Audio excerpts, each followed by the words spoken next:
Right.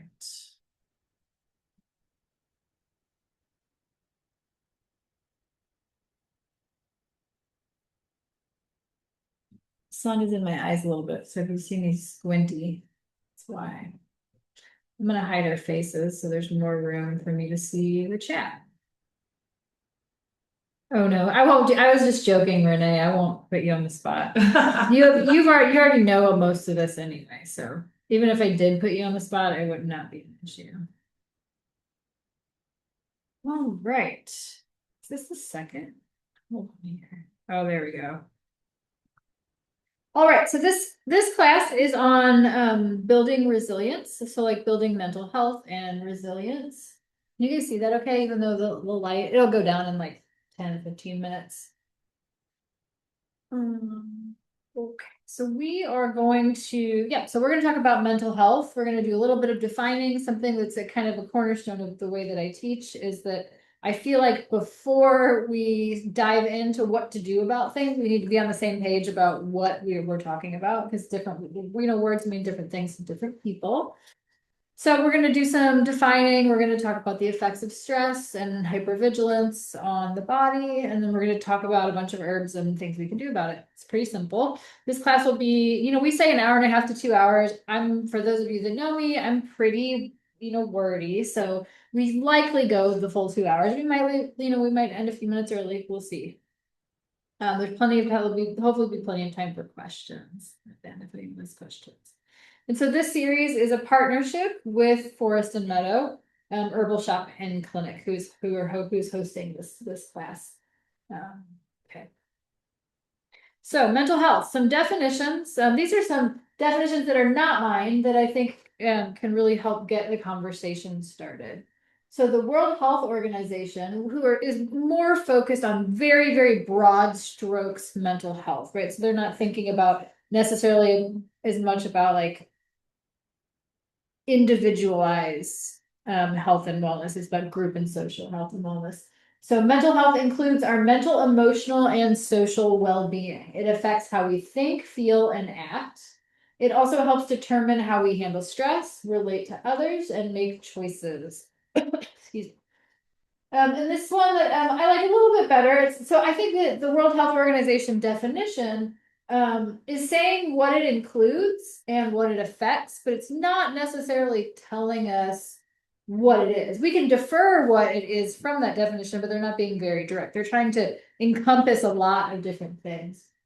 Whereas in the psychiatry.org definition, I feel like is a little bit more directed. So mental health, thinking about mental health as the springboard so it's housing and giving us a foundation for thinking and communication skills, learning, emotional growth, resilience, and self-esteem that shapes our outlook on ourselves. So how we feel and think about ourselves and the world around us. And so mental health is the lens with which we interact with everything.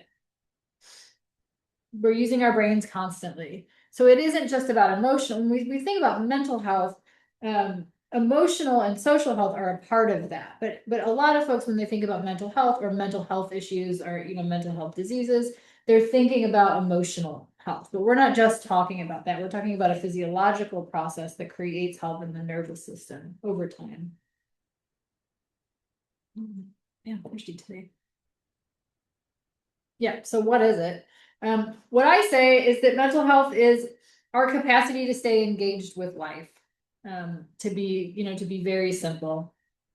So to connect, to experience connection in the ways in which, so all of this is in the ways in which we desire to happen. We all like, I'm the most sanguine social person of all time, and then my brother is like the only way he talks to someone is through his video games, right, online. And so there's this whole wide range of what we need, but we all need these things. So we all need connection. Mental health is our capacity to move through stress. So to move through stress with flexibility and to participate in the world in ways that feel meaningful to us. it influences how we experience our bodies. So it's that lens again, our relationships, our relationship to creativity, which is not just being an artist. The brain is a creative thinking organ, and creativity is how we stay young, and it's how our brains stay flexible. So that's really important. Art is an easy way to do that, but it doesn't have to be. You don't have to paint a painting or sew a dress or something to do it. There's a lot of different ways. So also our work and our ability to access joy.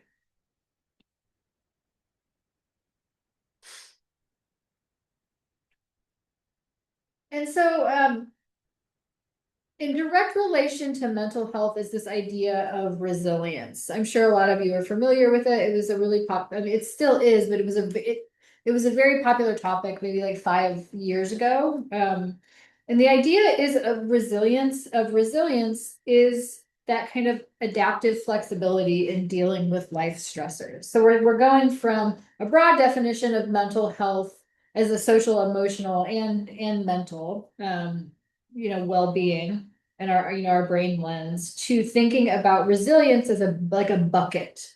So basically, we have this bucket and we can only handle a certain amount of stress before our bucket overflows. And we'll talk about all the things that happen when our bucket overflows.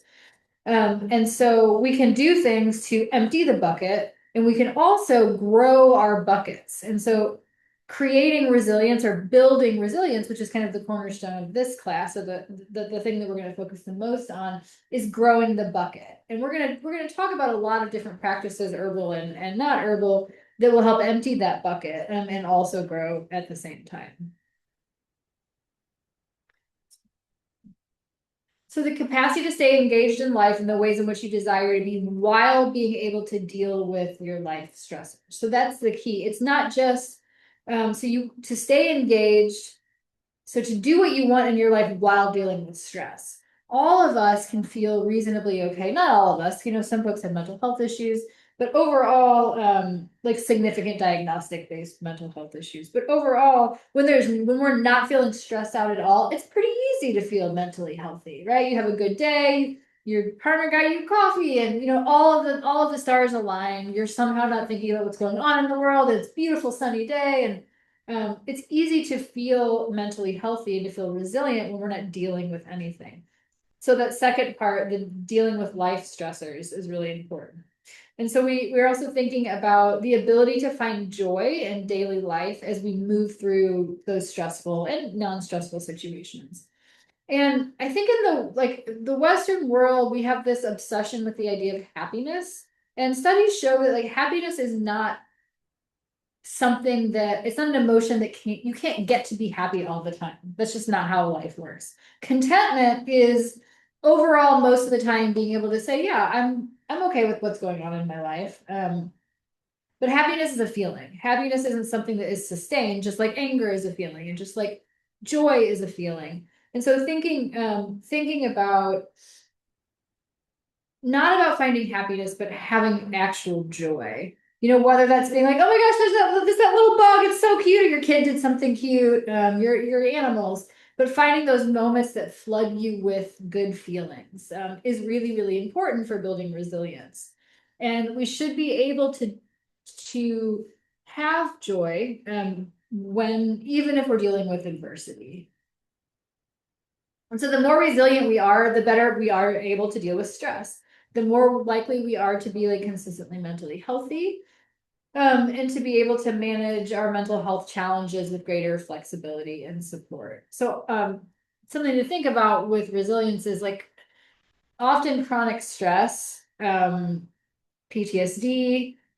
trauma responses from complex trauma. So folks that have trauma from like long, deep-seated traumas from childhood, but also just long-term chronic stress for all of the reasons that happens, job stuff, adversity, discrimination. A lot of folks are dealing with things like that, with our current like government and things. The economy is crazy, so there are all of these different things that can create triggers and create chronic stress.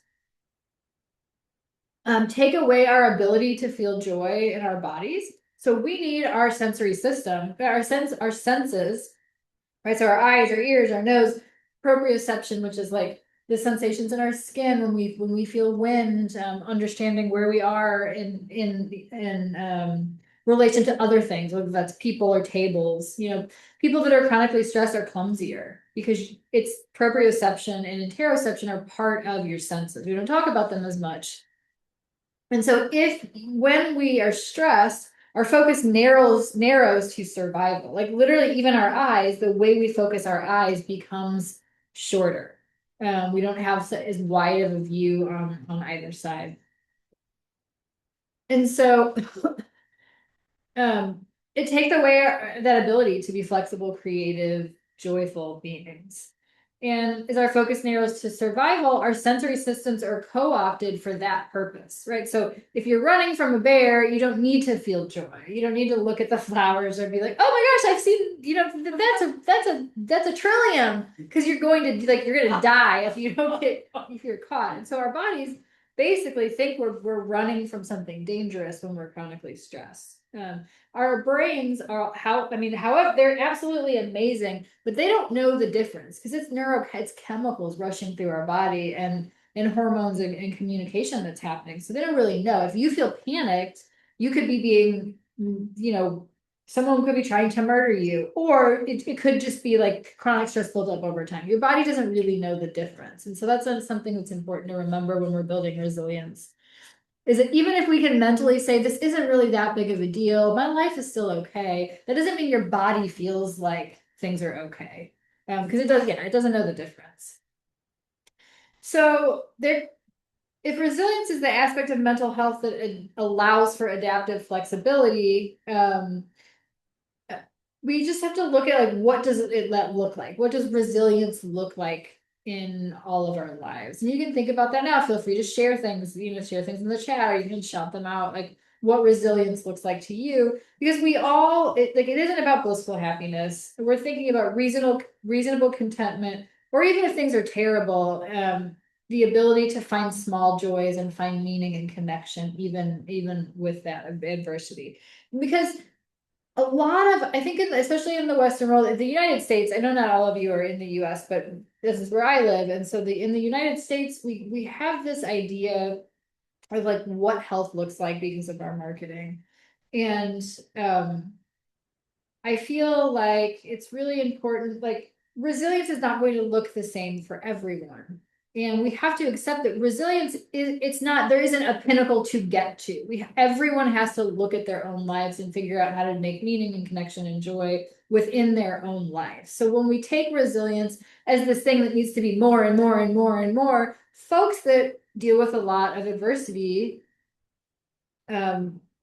tend to feel like, oh, I can't have that. I can't have resilience because my life is shit. Or I can't have resilience because I'm in the middle of a breakup and I'm really sad and I'm crying all the time. But that's absolutely not true because it's about our like unique our own unique situations.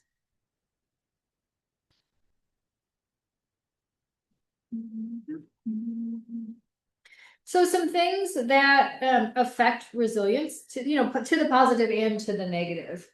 Um, so this ability to be resilient emerges from the ongoing relationship between our nervous system, our physical health, our relationships, our environment, life experiences from childhood up to the present, access to support and resources. Super important. If we don't have housing, we're going to be stressed physically. If we don't have food, we don't have clean water, we're going to be stressed. If we're scared to go out of our house because we're worried we're going to get attacked, we're absolutely going to be, in this state of chronic stress.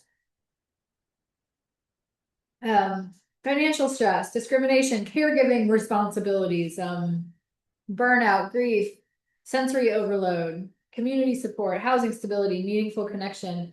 We need access to rest, time in nature, or even, like not everyone who lives in the deep city has access to like big, beautiful natural spaces. We're pretty lucky here in St. Louis. We've got a lot of big parks, but not all cities are like that. But even growing a rosemary plant, I have clients that, are in the city like Chicago, and they just like don't have much green space. Growing some plants, even if it's just a couple things, aromatic plants, so you can touch them and smell them. So it's some sort of connection to the natural world, to plants. And so building resilience becomes this, so loneliness, that's a big one, especially from COVID. These people were really lonely during COVID when we were all on lockdown, and it's really changed, especially young people. It's really changed the way that humans interact with one another. I think a lot of people aren't as social, and things are done differently now, right? It's just the way that it is. And so people, because we all had these periods of time where we weren't interacting with humans, it's easier for us to have sensory overload. Even now, like it's been quite a few years since it's been, safe to be out and about. And so we think about resilience as this dynamic process that's shaped by internal physiology and the social, cultural, economic, and environmental conditions, right? And so it's this pot that you're stirring with everything that's ever happened to you and everything that's going to happen. And that's why it's really cool, because we get to be creative based on that. So those are some things that affect resilience. Oh, I can't really have that there. So keep other. So this is a really cool idea, the idea of allostasis, and it's when we're working on resiliency building, and we're working on like creating a robust like mental health, we have to understand allostasis. So I think the really common like theory of how our nervous systems work for a long time was about the like fight, flight, freeze response, which is, happens.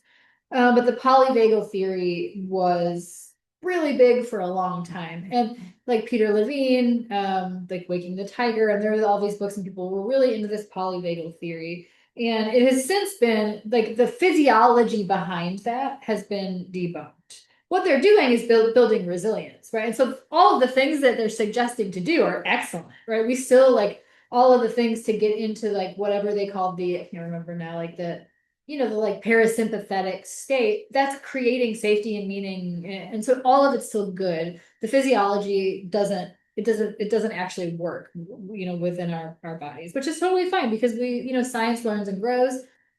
Humans have been doing this, and we'll talk about this, a bit later.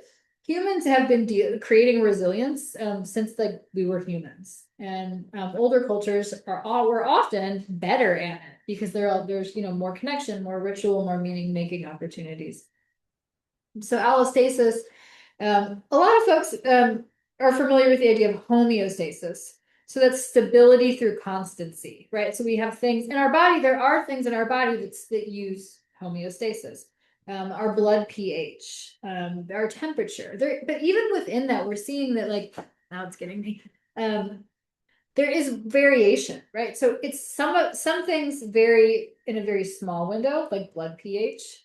You know, some things like body temperature, pretty short, but still, like my normal body temperature is 97.3. It has been since I was a child. That's like almost an entire point lower. So what that means is that I have a fever when I have, 99, whereas the doctor's not going to think that because I'm a point over. And so although homeostasis makes sense because there are some things, it makes sense for medical treatment because there are some things that need to stay in a very strict window or people will die. And so that's where homeostasis kind of fits. But allostasis is this idea of stability through change. So the process by which the body maintains stability through that change. We already talked about that. So the body attempts to keep systems like temperature, blood pressure, and blood sugar within a relatively narrow range. So that's another thing, blood sugar. And allostasis expands on this idea by recognizing that we're human beings are dynamic, adaptive organisms. So we're constantly responding to changing environments, stressors, relationships, sensory experiences. Even if our brains have gated things, like my brain is sensing that I'm a little chilly because the AC is on. And then because I'm teaching, I'm going to stop thinking about it. But that doesn't mean my brain is still processing that, right? Processing the temperature change from going inside and going outside. So we are constantly, unless we're in a white room with no stimuli at all, we're constantly getting sensory information, which means our body is changing. And that adaptability is really important. So basically, instead of one fixed normal for a lot of things, the body continuously adjusts its physiology and its behavior in order to survive or function efficiently in a bunch of different circumstances. Heart rate changes before physical exertion, for example, in a healthy person. So if we know we're going to work out as we walk into the gym, our heart rate's going to increase. If you take your heart rate, it's going to increase before you get on the treadmill or before you start lifting weights, if you've done it more than a few times, because your body, we'll talk about that on the next slide, has this, your brain is creating energy efficiency by automating things in our lives that we do frequently. Stress hormones rise in anticipation of conflict or danger. Digestion slows when the brain thinks that it's stressful. And this happens with sleep patterns, immune signaling, muscle tension, all of the parts of our bodies happen. So we're thinking about stability through change. I think that blood pressure and heart rate are the two most well-studied mechanisms of allostasis. And so predictive regulation is a central part of allostasis. The brain uses past experiences and then with our current context, including our sensory input, to make ongoing predictions about how the body, what we should do, what our bodies should do for the future. It's adjusting that physiology in advance because of efficiency. Because doing things is for the brain is energy efficient. Our brain needs so much glucose to run. And so anything that we can automate is a great idea. Some good examples of this. So if anyone's ever been on a boat or roller skated, and if you for a while, so let's say you're on a boat and then you get off the boat and you still feel like your body for like a couple of minutes, usually, you still kind of feel like you're on the water until your body settles. That's predictive regulation. The same thing with roller skating. Carrying a really, for those of you that are maybe backpackers or have children, carrying a really heavy backpack and then taking it off and walking around, and for 5 or 10 minutes, you're gonna feel like there's less gravity because your body has adapted and started to predict that you're going to be carrying a heavy weight. And so it's using more energy to do the things that you normally do with less weight. And so that's pretty cool. A not so nice part of predictive regulation is that we can create in our bodies maladaptations over time. So this happens with insulin resistance and that leads to diabetes, right? So if we're constantly over consuming calories or eating too much sugar, or even if independent of diet, if we're chronically stressed out, our blood sugar can be high, and then our bodies want to automate that process as well. So multiple systems then start to work. Well, actually, let's talk about this first. So if stress or hypervigilance, trauma, overwork, any kind of instability become chronic, the body begins adapting around those experiences as if they are our new baseline.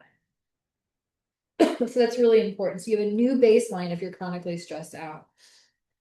And this process explains why chronic stress, because multiple systems work together to sustain that, right? It's not just, blood pressure isn't just your heart. It's physical tension can create an increase in blood pressure because if your vasculature is tighter, then there's the pressure is going to be up. So it's emotions, it's hormones. If you don't sleep, your blood pressure can be higher, right? If you have chronic insomnia, you could possibly have issues with your thyroid that are just caused by not sleeping. And so all of these things work together to create widespread physical and emotional effects. And this is over time. So this isn't the body malfunctioning or failing. It's adapting to the environment and the experiences it has repeatedly encountered. And our bodies are amazing for doing that. And so that's why we call a lot of the pre-disease things, which herbalists, clinical herbalists, we work with disease states. We can't diagnose. We're not giving medications. We work with a lot of maladaptations. Another maladaptation would be chronic neck and shoulder pain from folks that work on the computer all the time. So if you're working on a computer all the time and you don't do a lot of stretching and counter work, your normal is going to be up wherever you've been all day, even when you're done. And so it takes a lot of work to like relax your shoulders and support those, because your brain's like, oh, you need to be like this, like a, like all curled up typing, and it wants to make that more efficient. So that's an idea of a maladaptation that started out as your brain being like, oh, let me help you stay in this position because you're going to get tired if your arms are up like a velociraptor. Do they have little arms? That's T-Rex. I shouldn't have used a dinosaur metaphor. I don't know dinosaurs. Oh, so that's pretty cool. And so this perspective, um, like understanding allostasis helps us shift the conversation from what is wrong to what has your body learned it needs to survive? What does your body need? And so that is like what is wrong. It works, but I think it's kind of negative. Like, what's wrong with us? What's wrong with you? And a gentler way to treat our bodies and a more physiologically accurate way to treat our bodies is to say that. What has our body learned that it needs to do to get through our days and function?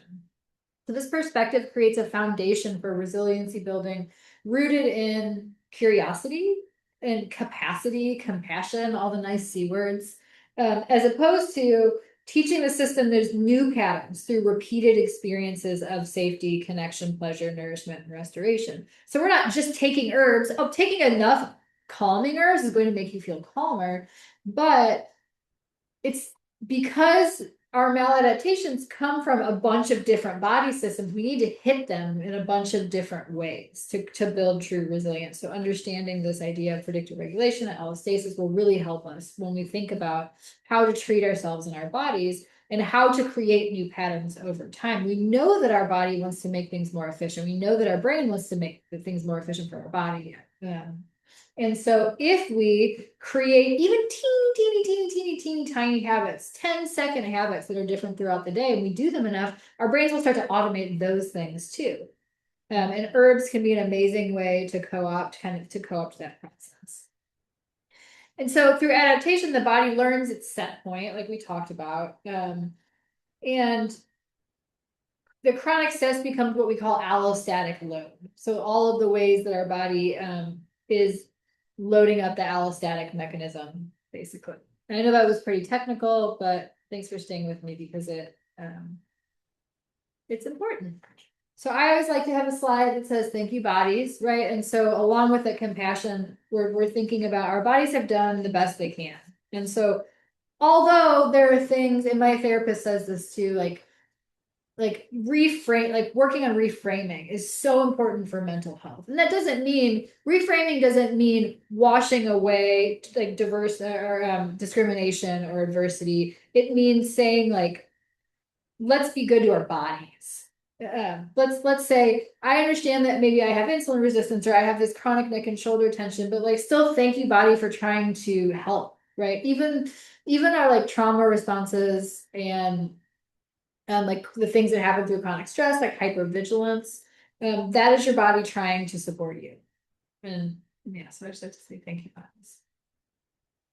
We really talked about allostatic load. Basically, allostatic load is that cumulative wear and tear on the body that is caused by chronic stress, traumas.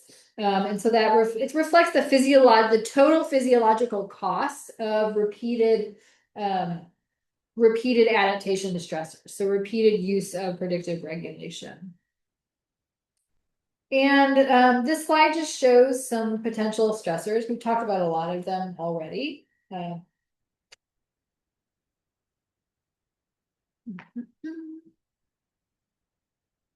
So we're gonna talk a little bit about how chronic stress affects our bodies. And we talked about this a little bit, right? We know that maladaptation can start through the like allostatic mechanism can start to have a widespread effect on our bodies. So we can think of this as like allostatic load contributing to wear and tear on multiple body systems. So where it's increasing, chronic stress increases the risk of cardiovascular disease, hypertension, and metabolic disorders such as obesity and type 2 diabetes. I think like with weight stuff, I'm a healthy at any weight practitioner. And And I think that for a long time, like the pendulums like has swung back and forth so much with stress and weight. And it's calories in, calories out. And no, that doesn't really matter. It's all about how much you're sleeping, how much you're stressed. And it really, we know now that it's both, right? Like if you're having too many calories for your body over time, you're just going to gain weight. But also, you can be eating a normal, like an amount of calories that is healthy for your body. And if you are chronically stressed, and especially if you are not sleeping, your hormones are going to be off. That means your satiety hormones are going to be off. You'll want to eat more potentially. You don't feel full as easily. Um, what else with that? Not sleeping can mess with our thyroid hormones, so you can hold on to weight even if you're having a normal amount of calories. So metabolic insulin resistance and metabolic changes can happen. Hypothyroidism, digestive and immune dysregulation. So we can go back to that idea of thinking about that you don't need to digest food when you are running from a bear. And so if you're chronically stressed out and your body thinks you're in crisis, you're not going to be digesting your food well because the blood is shunted away from the reproductive and digestive tract when we're having a sympathetic response. So when we're really, really stressed out to because it thinks you might have to fight or run away, basically, is what the body is doing.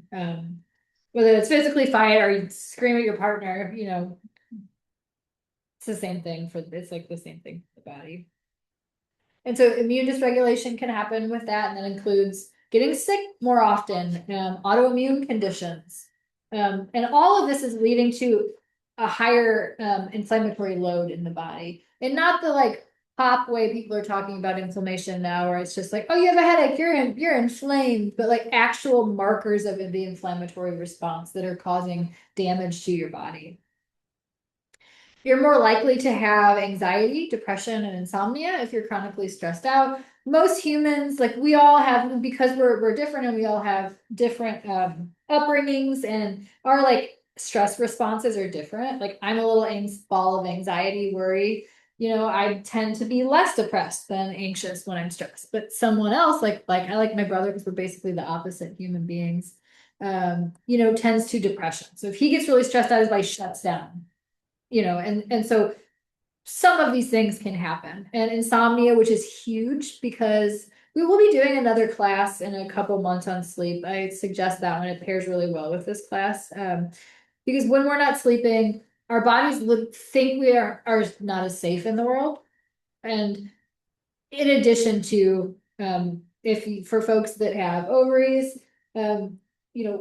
tons of reproductive health issues and hormone issues for everyone. You're more likely to be hypervigilant.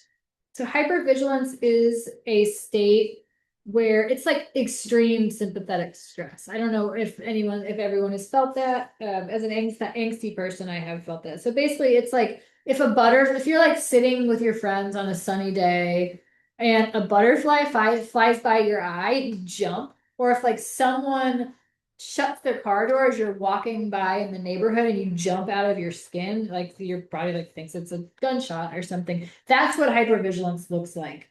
It also can emotionally look like, things like trying to anticipate everyone's needs. So like, everyone wants to be a good host, but if you're genuinely freaking out because like someone's wine needs to be fixed, or like who's gonna fight with who at the dinner table, and so we're thinking about like chronic worry and like taking care of people and trying to make everything smooth over and make everything work really well. And that's also can be a hypervigilant response. Rage and anger can be a hypervigilant response as well. So we're thinking about like extreme reactions to things that are not extreme. It is not hypervigilance if you're in an abusive relationship and you're being abused and you freak out, right? So that is a normal response to something that shouldn't be happening. So hypervigilance is really specifically extreme responses to generally normal or more normal stressors. Okay. Oh, I had a slide. Yeah, I think I said all these. So basically, I actually didn't say the one thing. So this is long-term fight or flight reaction activation. And so the reason we get the startle response is really intense and we have this reaction time is because our nerves use electricity.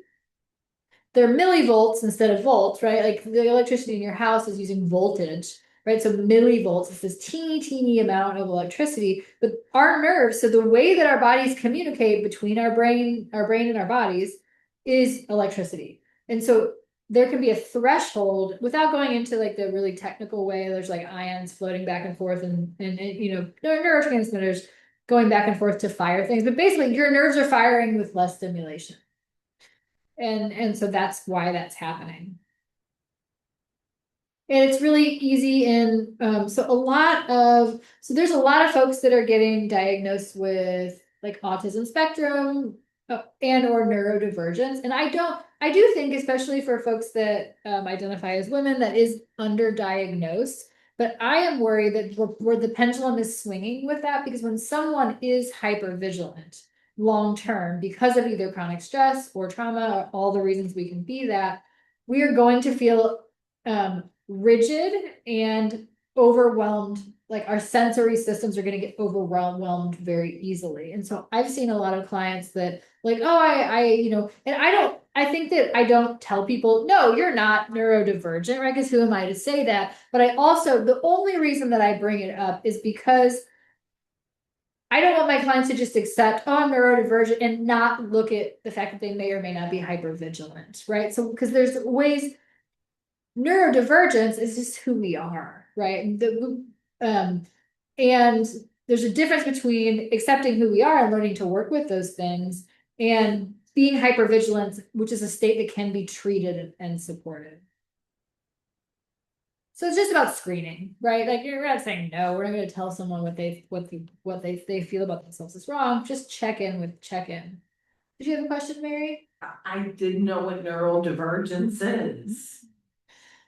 It's a broader term. So it's a broader term to talk about not just like the autism spectrum, but all of the different ways that our people's brains work differently. Right. And so like ADHD, a lot of folks with ADHD recognize themselves more as neurodivergent. So like this state that isn't, it's who they are and they want to learn to work with that state overall. And it's like subclinical things, like wonky things like and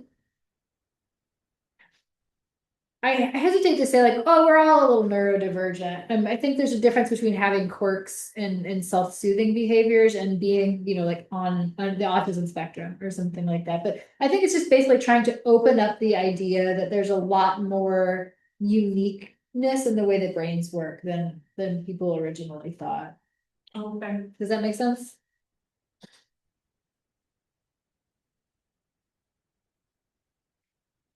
So what do? We build resilience. And so building resilience involves creating experiences repeatedly, right? So if we go back to allostasis, you know, predictive regulation happens when things happen repeatedly.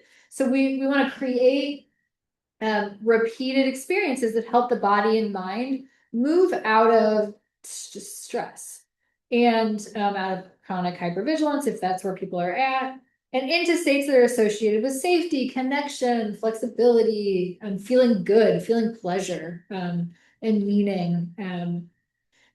And so it's kind of what people used to talk about as like the sympathetic, or I mean the parasympathetic state. So like rest and digest, that idea like that we need to be calm and safe and connected in order to digest food well, you know, in order to rest and sleep well.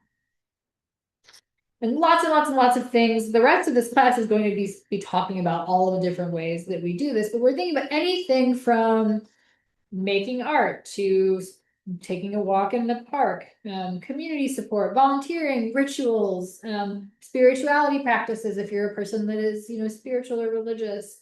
So there's so many things that we can do. We can leverage herbs and not just taking them into our bodies, but there are ways to like, we'll talk about pendulation, which is not the witchy pendulation. It's like a physiological mechanism. It's like a way to use herbs to retrain, you know, to retrain our vigilant states or our stress states.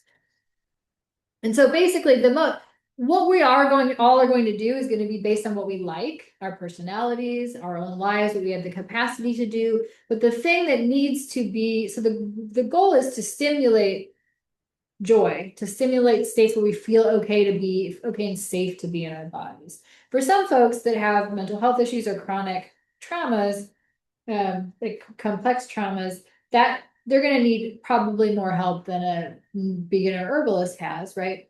But they'll need some therapy and maybe EMDR and all of the things that can help with that. But the thing that is the same is that we need repetition, and things can be ways. So you need to be able to replicate non-vigilant states or non-stress states.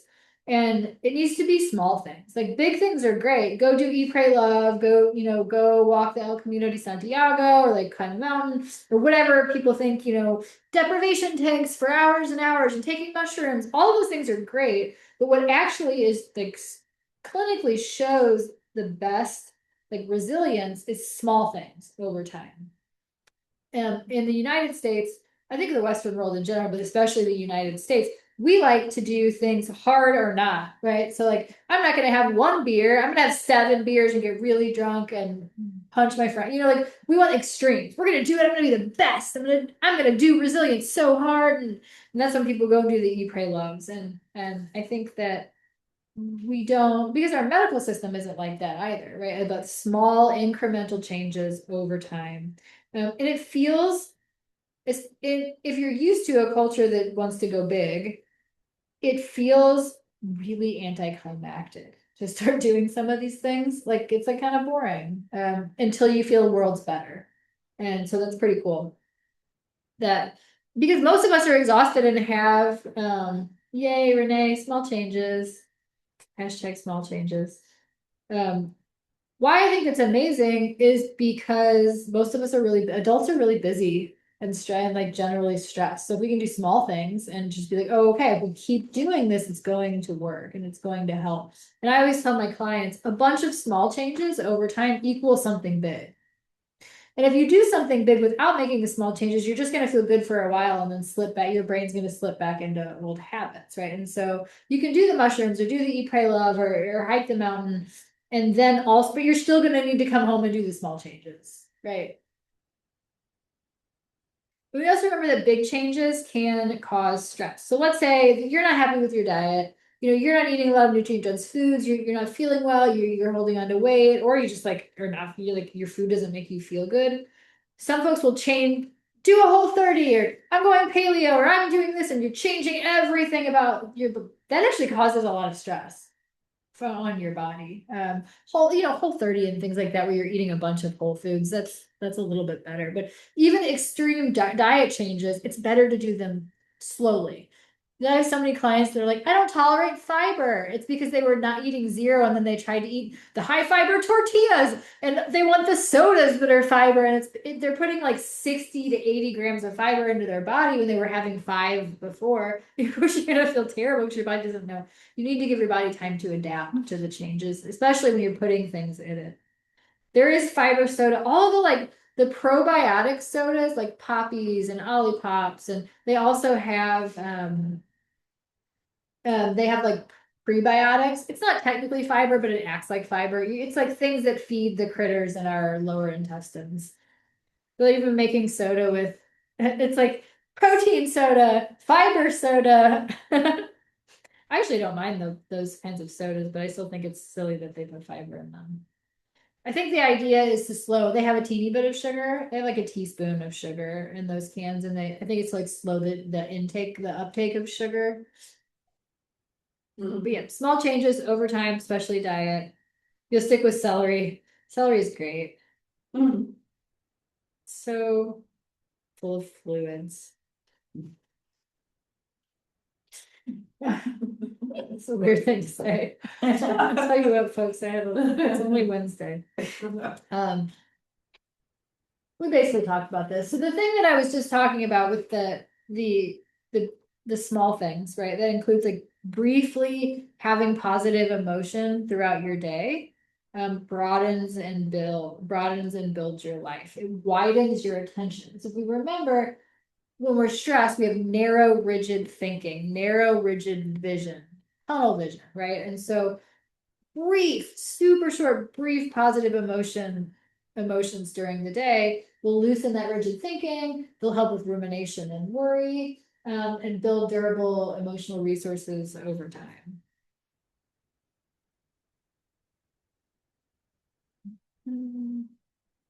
So we can create experiences that build resilience. Here are a few. Please share. I would love to hear all of the things that you all do, like positive experiences. But the kind of idea is there's some categories, right? So play and joy. Some adults forget that they need to play. You know, like our brains are creative and silly. Why did we dream, right? Like if some of the things that you've dreamed, like think about like if your brain needs that when you're sleeping, don't you think it needs like creativity and play, um, joyful fun, whatever it is that makes you like laugh out loud without trying, right? Those like spontaneous happy emotions. We need whatever version of that is, at least a little bit. We need to we need things for relaxation, like rest and restoration. So not just sleep. We need to rest and do restorative things when we're not just watching TV or sleeping. I do not knock checking out. So I also think that our bodies sometimes need that, but it's not the same as restoration. It's a completely different tool. But it's also different in context. So it's different if you're like binge watching Grey's Anatomy when you're sick because you don't want to think about being in pain, and having a movie night with all of your friends where you're like having wine and dinner and you're like giggling together at a movie. Like that is more of a restorative thing than just like binge watching alone in your room. And so context matters a lot with these things. Creativity, imagination, meaningful connections. So we're going to go into depth, talk about all of these. Sensory pleasures. I talk about pleasure a lot in my teachings because I feel like when you say the word pleasure, people just think about sex, which is important for some people. You know, I mean, I think there are a lot of positive things, because it's affecting your sensory system. We were getting good, feel good hormones, right? The orgasm is excellent for your health, all about it. But pleasure isn't just sexual pleasure, right? Pleasure, the joy that you're feeling, or like when the breeze blows and you like, like take a deep breath when you sit in a hammock. Those are moments of pleasure. And I think it's important to just reframe that it's like, it's not just like a nice little moment. Like that's a pleasurable experience. It's something we want to build. We want to feel lots and lots of pleasure, even if it's teeny tiny little bits. Going to the beach. Yours is the beach.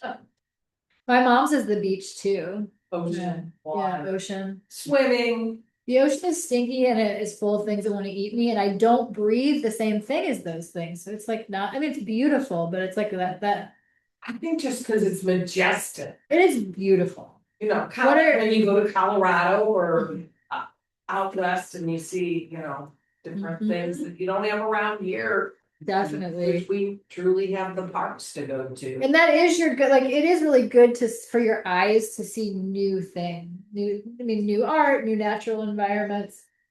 That's part of that playing, right? Like giving your brain something to do. Listening to songbirds, Grace says. Dee says, oh yeah, birds, Yeah. heck yeah. Petting lots of dogs. Oh girl, I'm with you. I like I have this sheet to put on top of me in the bed when I want the dogs, and I make all three of them lay on my body, like directly on my body.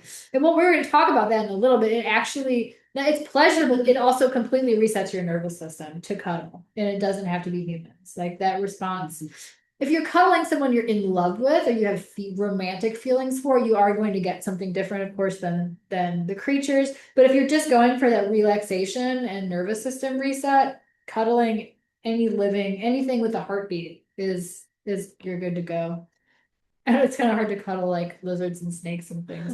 I mean, technically they're a heartbeat. Yeah, you can. Some reptiles are very like kind of snuggly. They like the neck, shoulder area. Laying on the floor, fuzzy blankets. I just love the petting lots of dogs.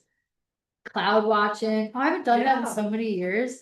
I'm gonna cloud You watch. don't think about it. You know that kid this morning, I was just laying in the grass and looking at the tree. Oh. Yeah, Like, laying- wait, when's the last time I did that? Mhm. That sounds pleasant. Yes, Looking at it beautiful does. trees. Yeah, soft feet in the river. I missed that one. Oh yeah, feet in the river feel good. Not the Mississippi River, I'm gonna say. Mississippi River's gross, but although I won't go into that story. Basically, I went out with these these circus folks on this boat. They were like doing this traveling circus on this old barge thing, and I floated with them for the day, and we got out past. I always think of the Mississippi River as like yuck, because it is It's not. yucky. But actually, it's really small. It gets small and shallow and beautiful in some places too. And I was like, oh, I guess I didn't think about it being from someone that's from St. Louis City. I didn't think that you follow a river out and it actually becomes more. It's probably still, not healthy to ingest the water, but it was beautiful. This list alone is making me happy. Me too. Can you hear me like talking faster? Yes, yes. Listening to music, watching kiddos play. I like watching kids play Yeah. too. My birthday was yesterday, and my friend had her 2 kids do a puppet show, a happy birthday, and I watched it like 12 times. Oh. Reading a book, noticing the color of things around you. Oh yeah, so there's some resources that you guys can have at the end of them that I'll make sure you get. But one of them is like when someone is like trauma response folks or like first responders are taught to have people pick things out in a room. Like so you can do this with you can do this with your kids, you can do this with yourself, with your partners. So if you're feeling stressed, you're feeling overwhelmed, noticing a color, tell a little kid like pick out everything green in this room. I mean, in here you'd be like working forever because it's all green, but pick a color, pick a sound. Be like, do you hear anything? What do you hear? Touching hard physical things, right? So there's all these different ways that we can regulate our nervous system when we're freaking out, related to our senses. So starting to bring your brain back online is basically what that's doing. And so yeah, noticing the color of things really can help with stress. It's also beautiful. Color is beautiful. A warm mug of tea or coffee in my hands. Oh yeah, lilacs. Lilacs are so good. I like to put lilacs in honey. There's a Japanese word. I don't remember the actual word, but it's for when your tea is at the exact right temperature. It's like a moment of bliss, extreme bliss when you take the first sip of your tea and it's like your hands are around it and it's warm and it's the exact perfect temperature. It's like orgasmic pleasure because of the right temperature of the tea. I really like the way the Japanese language talks about the sensory. Like they have a lot of more words than we do for like sensory experiences. We want to get to it fast and big. Yeah, totally. We don't have a lot of words for snow. We sure don't. That's the Inuits. Deep breaths. Absolutely. So we've got a lot of things here. I'm only on slide 14, so I'm gonna keep going. Told you I talk a lot. All right, so joy builds resilience. Joy is an important part of building resilience. It helps create those physiological and emotional experiences of safety and connection, meaning and widening that we talked about. And so it's really, really important. Experiences of joy help interrupt narrowing.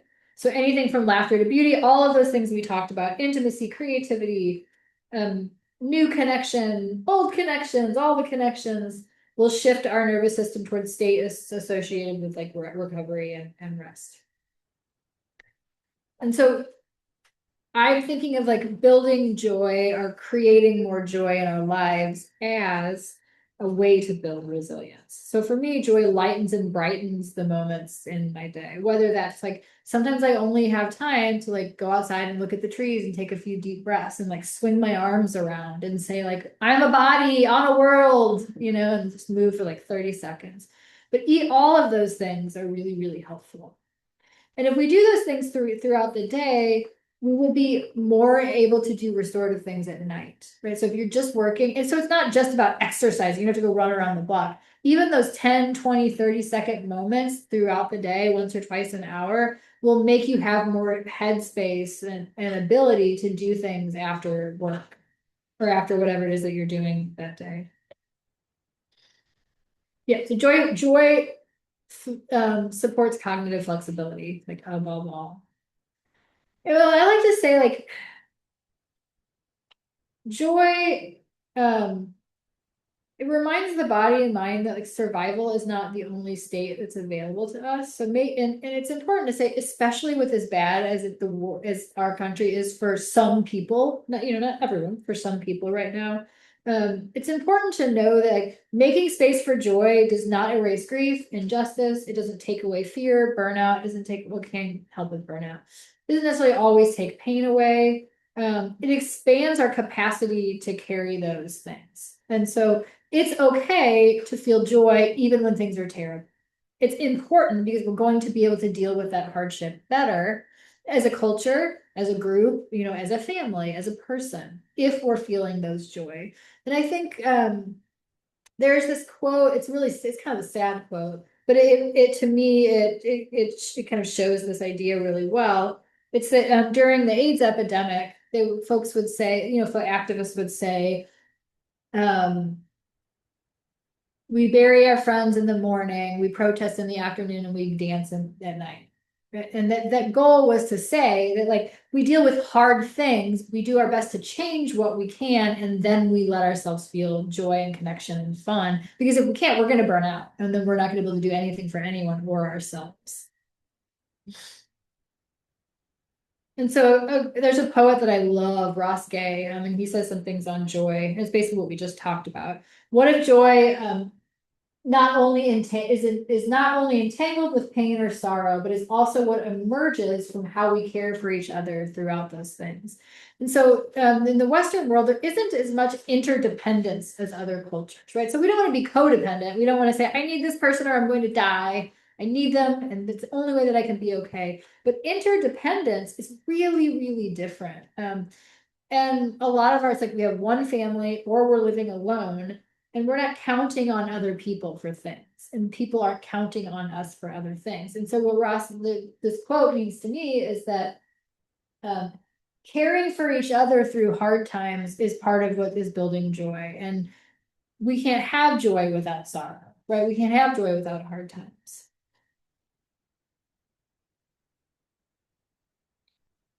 B, we were glad to have you while you were here. Get ready for bed. Well, it's being recorded, so you can listen to the last part. We are going to talk about herbs, I promise. Yep. Make room for lightness. It's important. Let's be there for each other. We talked about this. These are just some things that I really like. Music that gives goosebumps. I listen to the Violent Femmes like so much because it's really cool. So we can co-opt things that we like, states of joy. We're going to talk about this with herbs. The next slide is the herb starting slide. But as a story, so when I was in my late teens, I would drive to this college town south of or west of St. Louis, and to go see this band that I love, the Violent Femmes, right? So it's just this one band, and all I think about is the joy that I was feeling, like exploring as a young person. I hadn't been out of St. Louis very much, like, at all, right? And so every time I listen to that music, it stimulates that joy. Yeah, right. So we're using that priming response. So if there are things in your past that you consistently felt joy doing, adding some of those things back into capacity can kind of up your ante in terms of building joy in your life, because your brain remembers, right? Your brain remembers that those things were joyful or pleasurable. All right. So we're gonna talk about herbs for joy. There is a category of herbs from Unami Tibetan medicine, which was like ancient Middle Eastern medicine. It's called exhilarants. And so these are remedies that incline the heart towards joy. And so the cool thing about these exhilarant herbs, they're not antidepressants. A lot of people say, oh, it translates to antidepressants. It doesn't. It really doesn't. Not in the modern sense. So they act at once on the physical heart, our like vital spirit, right? So like the vitality that we have in our bodies and our emotions. So this is like a classical view that melancholy has a home in the physical heart, which we know, like, I mean, who knows? We never proved that's true. Maybe it is. I don't know. But I think that our bodies feel emotional pain like physical pain, right? And so our brains, if we're in extreme emotional pain, our body's interpreting that in a similar way to physical pain. So maybe. But so the exhilarant herbs are generally things that are aromatic.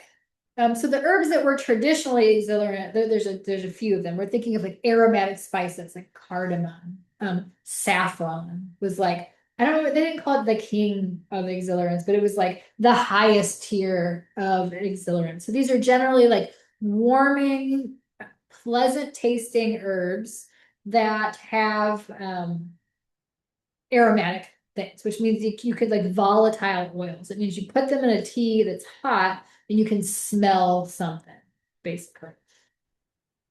And so in practice, these herbs are used to lighten the heart, bring courage, renew courage, make space for joy. Yeah. And so like in Unani Tibetan medicine, the center for vitality and feeling was the heart. And so when they say inclining the heart towards joy, they're saying inclining the mind towards joy as well, and to our emotions towards joy, so our whole bodies. And a lot of these have this upward uplifting energy to them, as well as being aromatic. Saffron. Saffron is one of my most very favorite herbs. A lot of people feel like using it is expensive.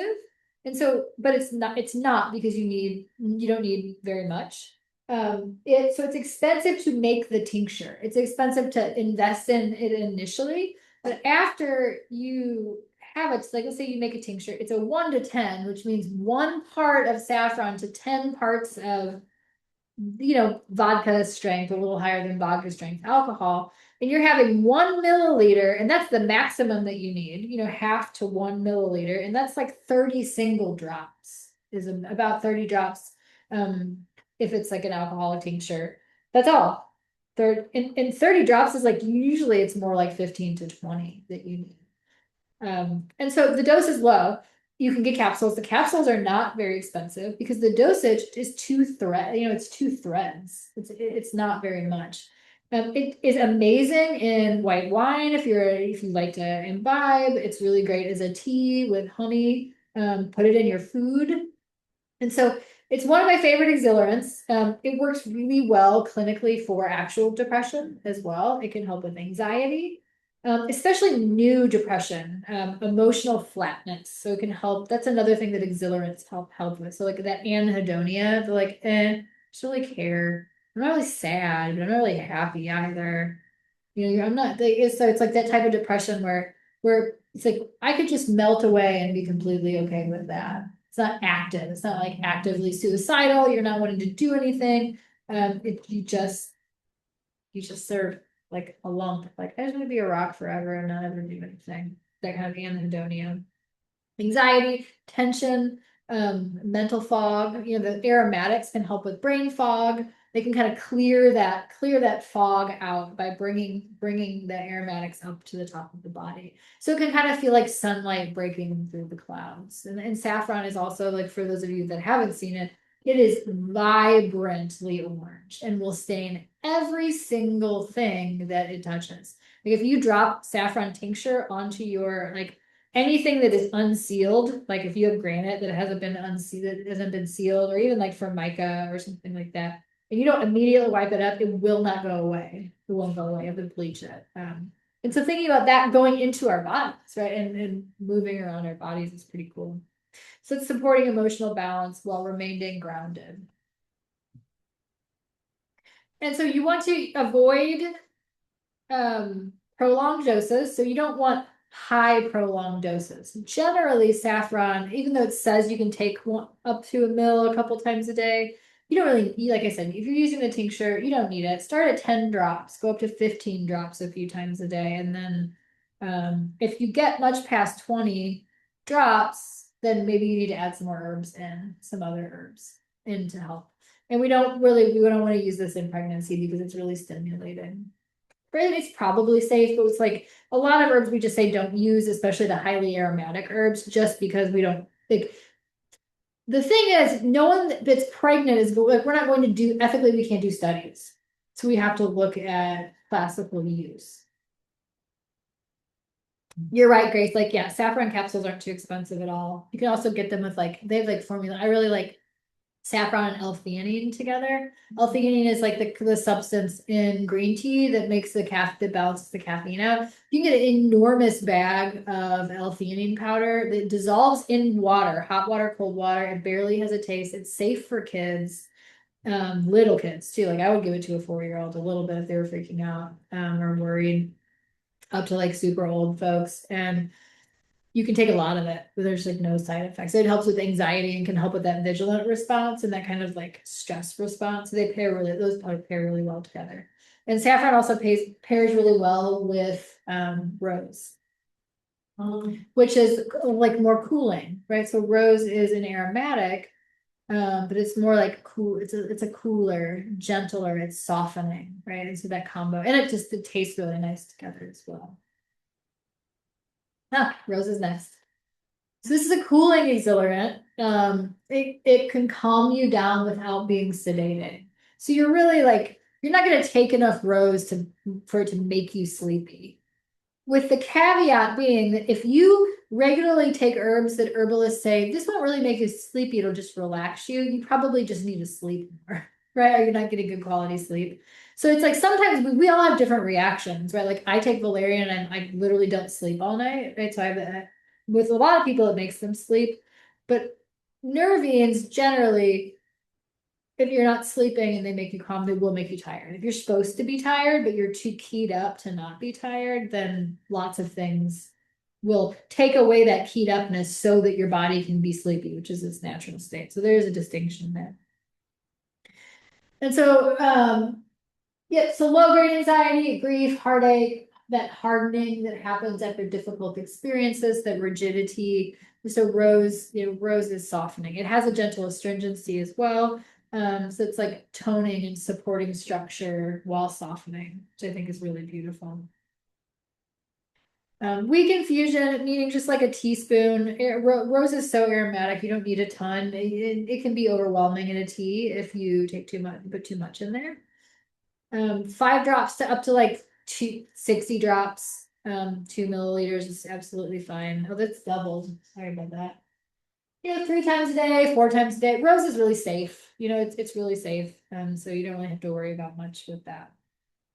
And rose is something like everyone loves to make things with roses, not just teas, cordials and heart tonics, and roses just because it's such an accessible, beautiful thing that supports the energetic and the physical heart. So it's like bringing softness with the strength. So if someone needs to soften rigidity, but they need to stay strong and they can't kind of let go all the way, rose is a good one for them as well. Lemon balm. So lemon balm is another interesting, simultaneously it's like uplifting and relaxing. It's generally felt as cooling as well, even though it's an aromatic. So like technically it's moving blood around, but the overall experience of lemon balm is cooling. And so they have this cool thing. So the aromatics will uplift you, but it is really relaxing. So it's like nervous systems that can't stop going. So not necessarily like monkey wheel thoughts, but just like, oh, it's bedtime, but I want to do one more dish. I want to, and now the counter is messy and I'll just clean the counter up, and you're like cleaning your way to bed. But then when you get close to the bedroom, you think about something else you're going to do. And you go, I need to change the laundry. I'm just going to make one more list. So they keep the going and going and going. That's the best, the best way. It's the best thing for lemon balm. Oh, what else? What else?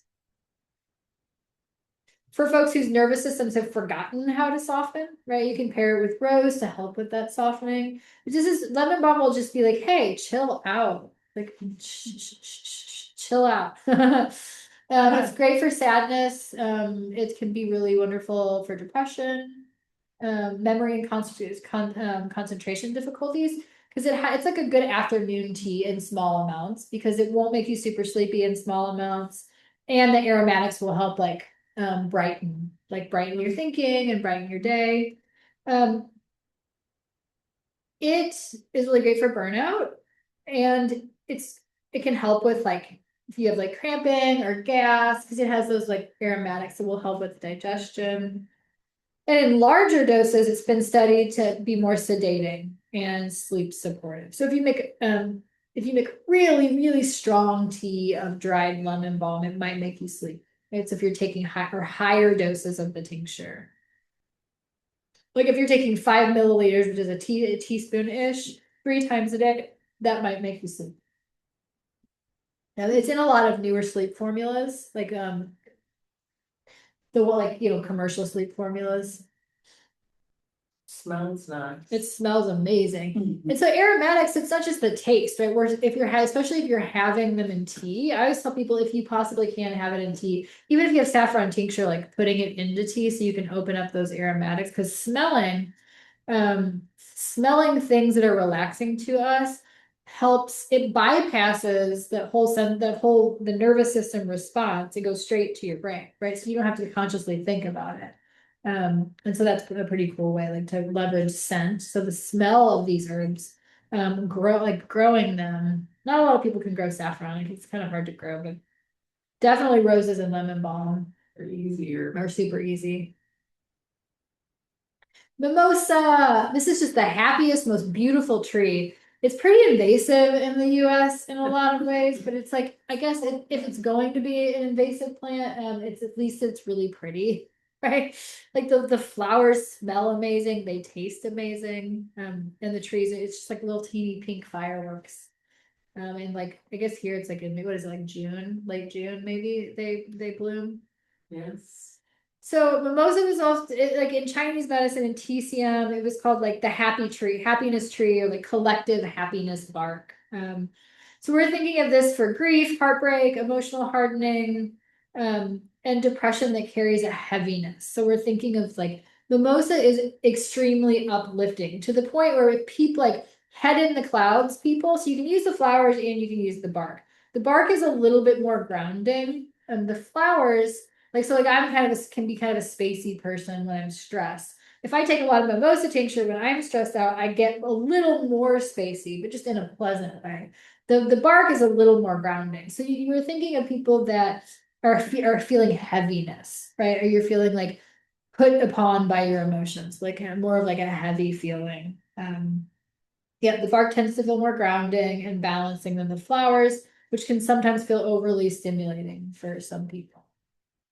But it's just like a really, really pleasant. It's mimosa tea. Mimosa is really, you can do like half flowers and half bark in a tincture, and that can be really good to be balancing. Mimosa is something that you can bring out when you're having a get together or a dinner party and put in a cocktail or mocktail, and everyone's gonna get bubbly and uplifted and have a lot of fun. Yeah, pretty princess. All right, we're gonna talk about connection. We're gonna talk about some herbs for connection. Oh, we're doing great on time. So connection builds resilience. We talked about that. Connection is not just connection to people, but it is people, nature and plants. Connection to our own sensory bodies. So figuring out what feels pleasurable to us through our senses and giving ourselves those things.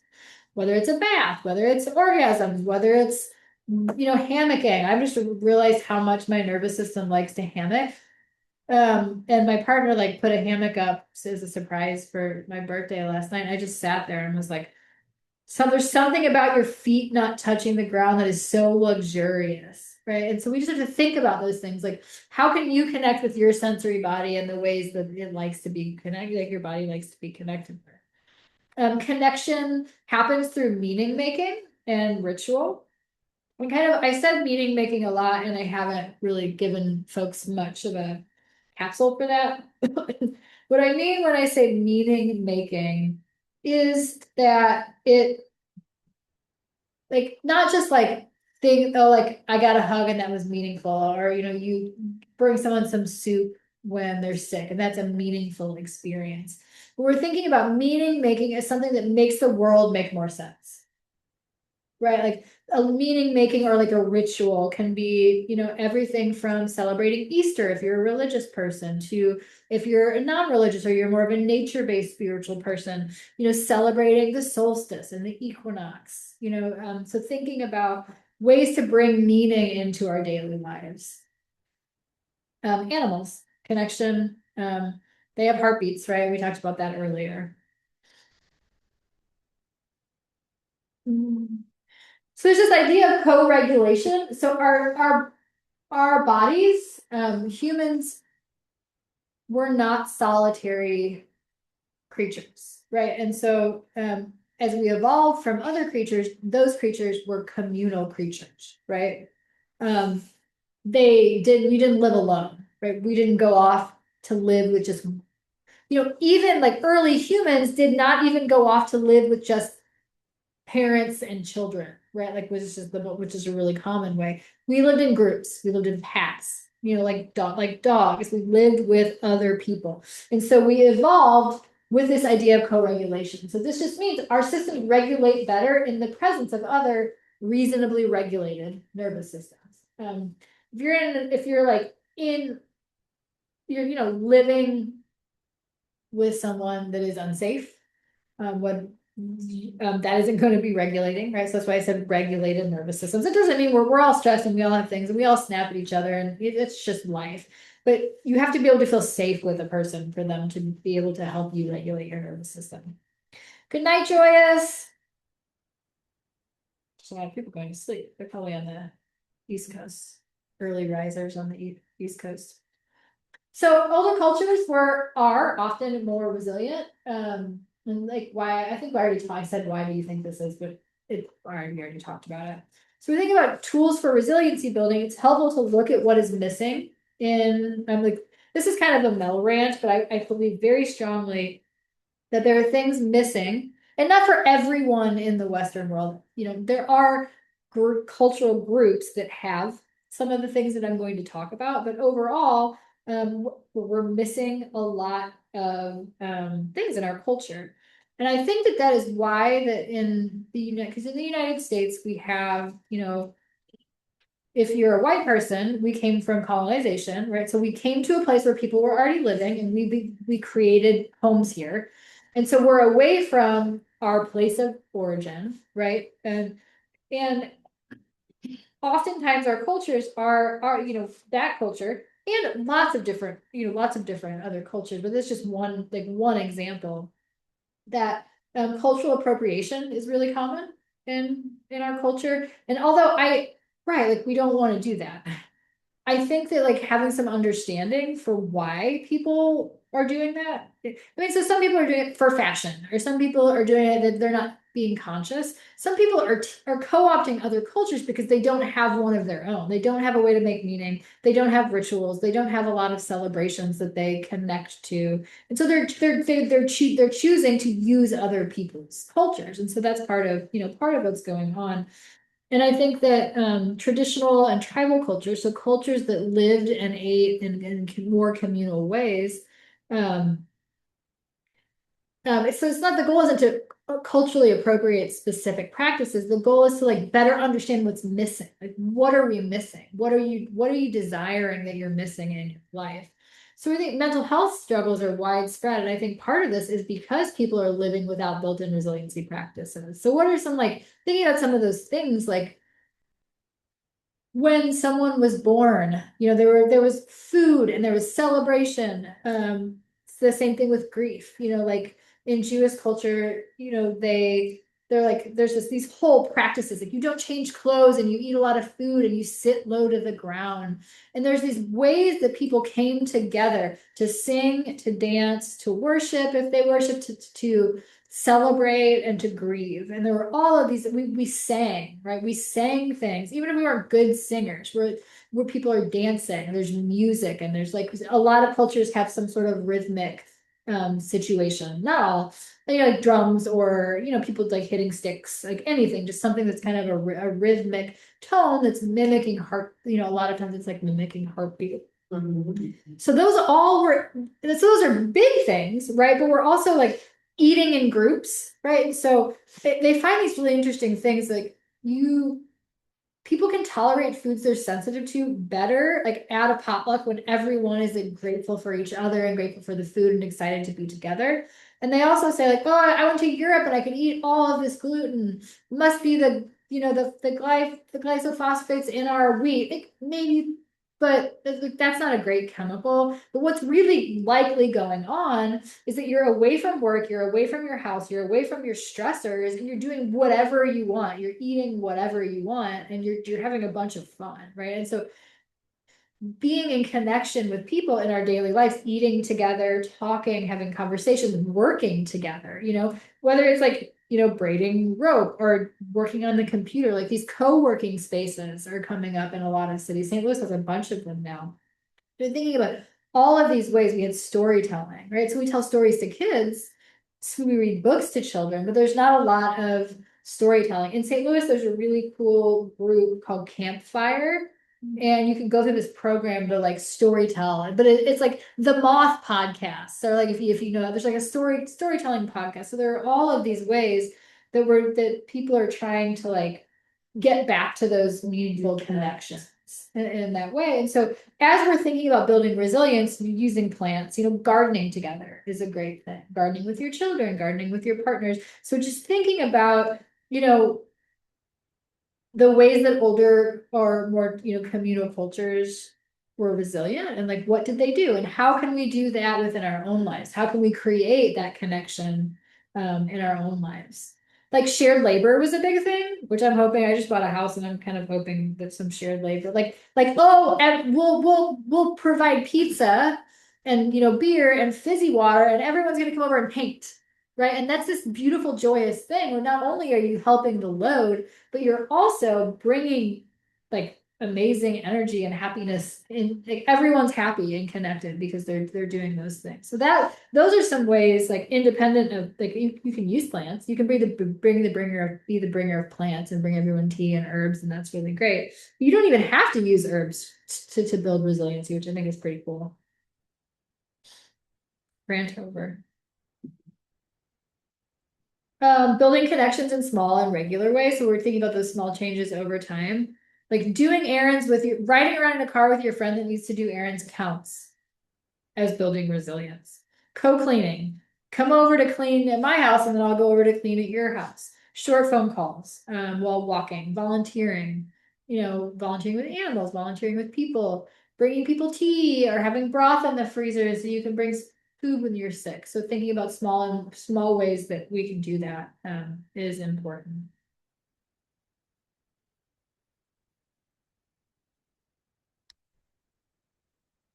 Yeah, we talked about this already. Connection with nature, time in nature reduces stress. There are whole practices now, like the ancient art of forest bathing, and there's all these different ways to do it. Just like just sit and do your best to relax, right? So like breathing. Taking herbs is really good when you're trying to relax in nature so that you can tell your body it's okay to settle.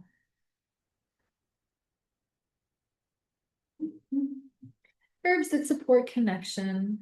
So these herbs will help us bring us into the present moment and also can help us bring us into our bodies. I like to say not everyone feels safe in their body, right? Things have happened to people that makes their body unsafe. So there are some folks that take herbs that make most people feel good and it makes them feel really anxious and stimulated. And we can use this is where I said I would tell you there's this thing called priming that you can do. So for folks that need to teach their bodies it's okay to feel calm, you can have them carry around an herb or a tincture blend, a nervous system one, like pick whatever you like, and say, take this herb when you feel happy. Take this herb in moments of joy, like carry it around in your purse or in your pocket. And so for like a month or so, only take this herb when you're feeling good and when you're feeling happy, when your kids are being cute, when you're snuggling with your dog, take a little bit of it into your body. And then usually those folks, after a while, are able to take those nervous system herbs in higher doses because you've primed the response. You've taken, it's like Pavlovian kind of, right? So like you're telling your brain, this skullcap is joy, skullcap is happy, skullcap is silly. And then when you take it in higher doses, it can feel safe. So I use that technique with clients, but I learned that from, I don't remember who I learned that from. It was like an aromatherapy, I think like a French-based aromatherapy technique. But it works with taking herbs internally as well. It works with smell for people that don't even want to take herbs in. It's a priming response. All right, so there's an herb called Aurelia California. Also, we use racemosa on the East Coast. But we use the berries specifically for connection. So this is really good. I think it's an adaptogen. It's very adaptogen-like. There's been no studies, right? And I think the word adaptogen is vastly overused and like really dramatic. And a lot of things people say are adaptogens aren't. They don't actually work that way in the body. But I do think that Aurelia berry has like a gentle of adaptogenic ability. So it makes, I basically just tell people, it makes having a body feel really good, right? So I use it, it's like my first herb teacher, Howie Brownstein, used to call it the dance berry. Cause it does kind of make you want to move, even it might not necessarily make, if you love to dance, it'll make you want to dance. It's really good for social depletion, hormonal mood swings, exhausted folks who need support, but they're, they're not, they don't need like stronger herbs. And it's good for social anxiety, right? So I have a formula called Life of the Party. The recipe is a couple slides. It will be in a couple slides. But basically, like giving it out in times when you're wanting to connect, whether it's just with your partner or if it's with a group, it makes you feel more social and makes you feel good. It's good to be in your body. It's good to be around other people. It's really great for folks with social anxiety because of that. So there's social depletion or social anxiety. I usually pair it with other herbs, Damiana and saffron, or Damiana and kava, and we'll talk about those herbs in a couple of minutes. This tincture can be a little bit challenging to get. If someone wants to try it, you can't find it, email me and I'll make it happen. Kava. So most folks are familiar with kava.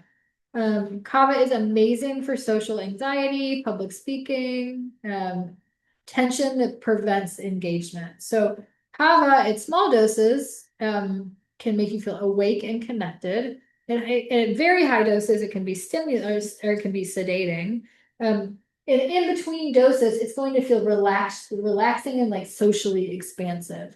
So this herb was traditionally used in like meetings, and especially like when people were going to not necessarily have conflict, but when there is a potential for conflict, right? So if you're going to sit down, like if you're going to couples counseling, have a little bit before then, right? Or if like you're going to have a difficult conversation. This herb is musculoskeletal relaxing as well as very, very calming. It's great for anxiety. Let's see, what else do I want to say about? Yeah, I think that's really what I want to say. It's really great. It works as a tincture.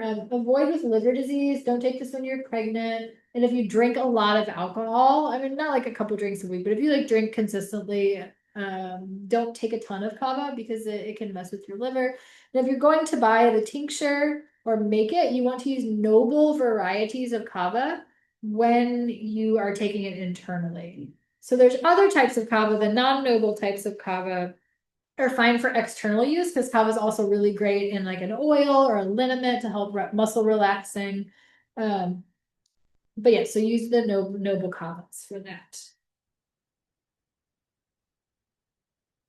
Damiana, like I love Damiana. So Damiana is mildly warming, a little bitter, and it's a tonic nervine, which means that not only will it help make you feel good in the moment, but taken consistently, daily, a few times a day, consistently, it'll help build resiliency over time. So when you see that something's called a nervine tonic or a nervous system tonic, those are things that are meant to be taken over the long term to help build like resiliency and like adaptability, and they'll help the stress response. In a lot of cultures, they call this an aphrodisiac, and it does release tension and increase pelvic blood flow. So maybe, but what I think is this makes you feel cuddly. It makes it feel good to be touched and to touch other people. So it really isn't so much about sex as it is just everything's more pleasurable. Everything like, oh, this couch is way softer than, and it doesn't make you don't actually feel, you don't feel high from it, but it's like if you really tune into your body and the sensations around you, it's going to make everything feel better, basically. So yes, cuddling, and like, yes, it will help you be more connected to your partner if you're going to have intimacy, but it's also going to make cuddling with your dogs or your cat feel better too because you're relaxed. So it's not, it's pigeonholed. I don't like the word aphrodisiac because like what even does that, where in the body does that happen? Is it blood flow? Is it nervous system? Is it actually working on physiology to give someone an erection? There's so many different words. So let's not pigeonhole Damiana. Damiana, there are like a lot of folks pair Damiana with chocolate. Because this is like, Damiana will help you tune into your senses, right? So we're thinking in addition to that pelvic blood flow, that it's good for like that exhaustion and depressed, like wired and you kind of wired and tired feeling, kind of on top of that as well. But I usually give this to folks long-term who, who just need to feel joy and it's absent. But they don't necessarily need like a saffron. They don't need as much of that like aromatic uplifting. They just need to like center in and enjoy their sensory system pretty much. Epimedium. Oh, I thought that was the last one. Great. Epimedium. Love this herb. This herb is also pigeonholed as an aphrodisiac. The common name of this herb is horny goatweed. I will not call it that, but you can. I have to mention it because not a lot of people know what epimedium is. Epimedium is the species or the genus. I'm sorry. So epimedium is beautiful, easy to grow. It is warming, relaxing, it's vasodilating.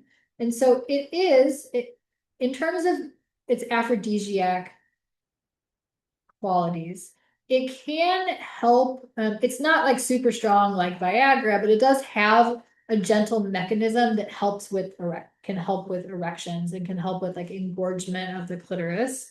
So like blood flow, it is going to help with blood flow in general.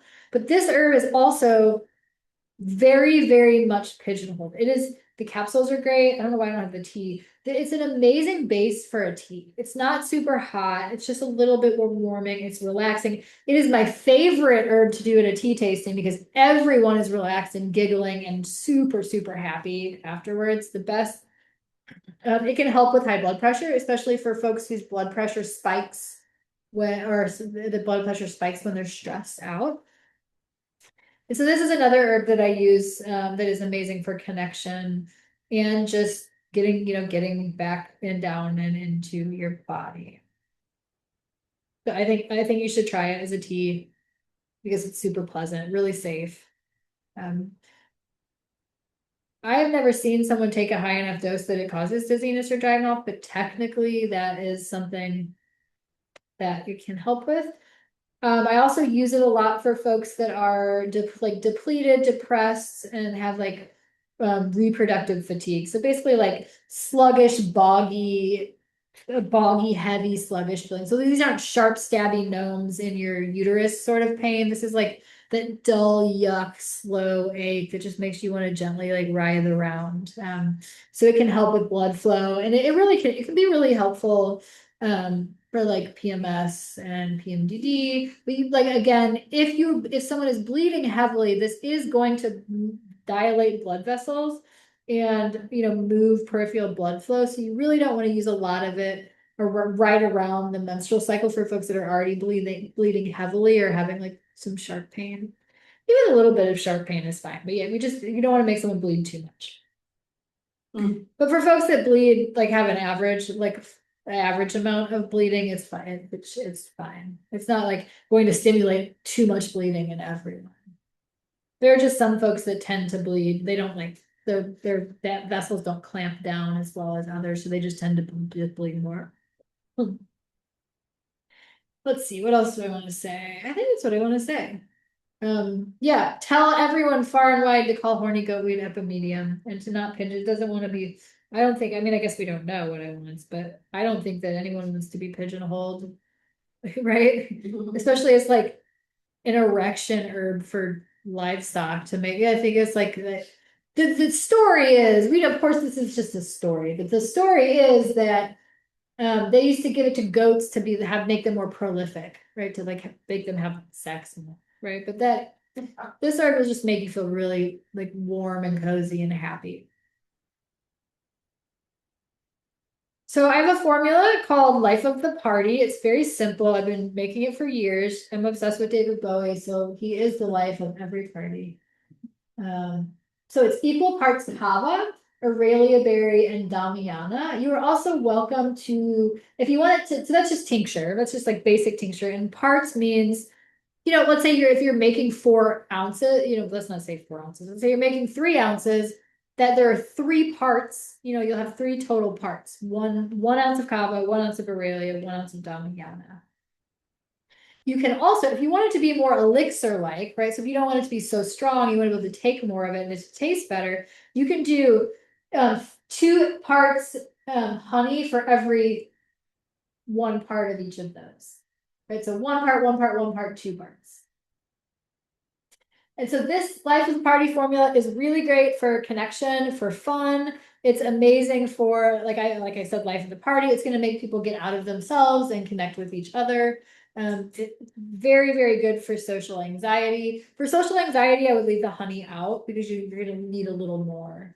So give this to someone that's afraid to speak publicly. Maybe it's your first class that you're teaching and you're a little nervous. Maybe you're not really nervous, but you're just a little edgy because you care a lot how it's like, I'm not scared to teach anymore. I was when I was first started teaching, but I'm still like keyed up, right? You're getting prepared. Does everything look good? I want this to be great. Are all the herbs I want to give people good? Am I not going to say the name of the herb in the blind tea tasting? All of those things. So this can be a good formula for that as well. Oh.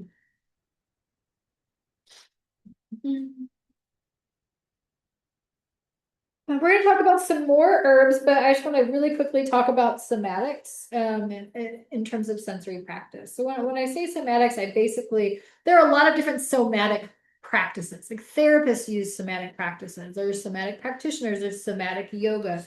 But we can. There's herbalist Larkin Bunce who's amazing, and she's kind of coined somatic herbalism. And so basically, what that means to me is bringing herbs into somatic practice to help. Like we talked about a bunch of herbs already. So thinking about every one of those herbs we talked about in the right circumstance for the right person is absolutely going to help us with somatic practices. And I have a handout on some herbs, some things that you can do, some ways you can play with somatics and herbs. Pendulation, like I said earlier, not the witchy pendulation, is something that you can do to play with herbs and somatics. So basically, I have a whole handout so you can try it. But basically, what you do is the idea is that you're pendulating between something that's like safe and comfortable outside of your body and back and forth into your body. And so let's say like we're outside and you like pick something that's beautiful and pleasant to look at. If you're inside, it's like I always pick my favorite pillow, but like, you pick something that's really pleasurable, laying on the beach. Maybe Mary would pick, laying on her favorite beach. And that's your like safe space or your like comfy, cozy space. And then so the goal is to like, and this works really well for folks that have hypervigilance. So they don't have to stay in your body if it feels hard to stay in your body, but it's really relaxing for everyone. So you're picturing that, and then you go into your body and you're thinking with your senses, like how do my shoulders feel? I like to start from the top and work my way down. You can really check in with your body, however feels good. So like, am I having shoulder tension? How do my guts feel? Am I cold? Am I hot? You're just basically checking in with your body. And so that's your baseline. And then you start taking herbs. So let's say you want to it's a way to bring herbs into your body and to see how they're feeling in your body. We do like tea tastings here, and you can do the tea tastings. Usually I do this with tincture, so you can feel it a little more quickly. So then after I do those initial practices, take some Damiana and then continue to do the pendulation. Continue to go to your space and then check in with your body and notice the changes in your body. And so that right there, Larkin Bunce, B-U-N. I'll have to look it up. I'll look it up at the end of class. Tiffany, will you put Larkin's B-U-N-C-E, I think is what it is. Will you put Larkin's website in? Yes, sure. Workshops. I was trained, like I did some of her like somatic somatic herbalism workshops for practitioners. That's who I learned the pendulation exercise from. But basically, anything that you're doing, noticing your breath, movement and stretching. If you're practicing thinking about colors and your senses, bringing herbs into those practices is going to help you be present. Just choose the ones that make the most sense to you out of all of the ones that we talked about. Or if you know, B-U-N-C-E. Okay, I got it right.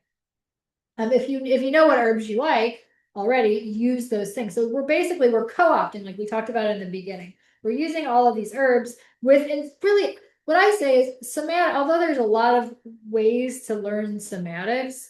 Somatics is also our bodies connecting with our sense, like you're connecting with your sensory system and you're engaging in that. So dancing with intention is somatics. Taking a bunch of, I love to take Life of the Party and just like put on music I like and just move around. That's, to me, that is somatic. That is what's happening. We've just gotten so far away from doing that culturally that we had to create an entire thing.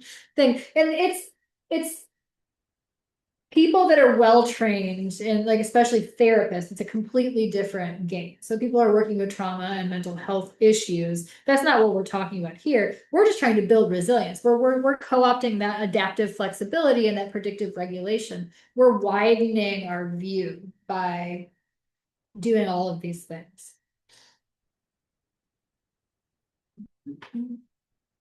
All right, so rest and restoration. We're not going to talk about sleep so much. We are going to talk about rest and restoration.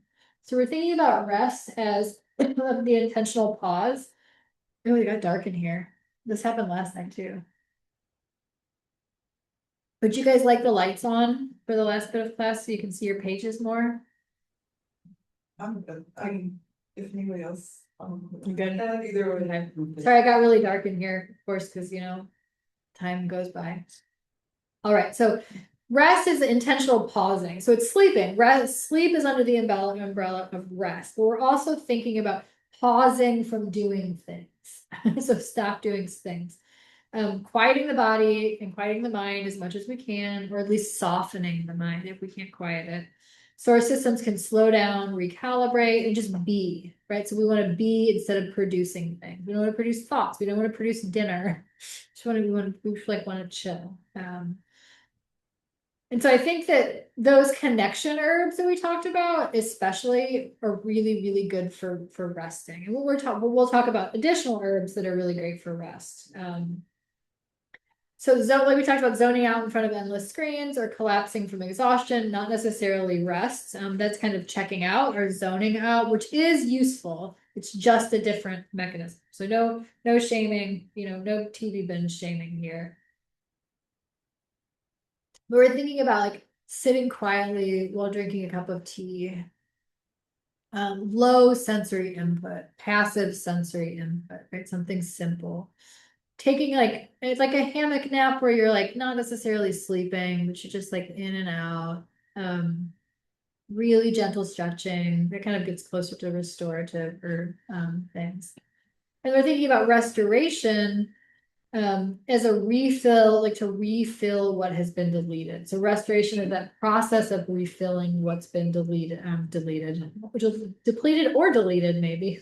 So like returning the nervous system, our emotions and our energy to a state of balance and capacity. So it's not about checking out, it's about rebuilding those reserves. So we're thinking about an example of a restorative thing would be sharing a meal with friends, time in nature, like drawing, painting, whatever kind of creative things that you like to do. Those are restorative acts.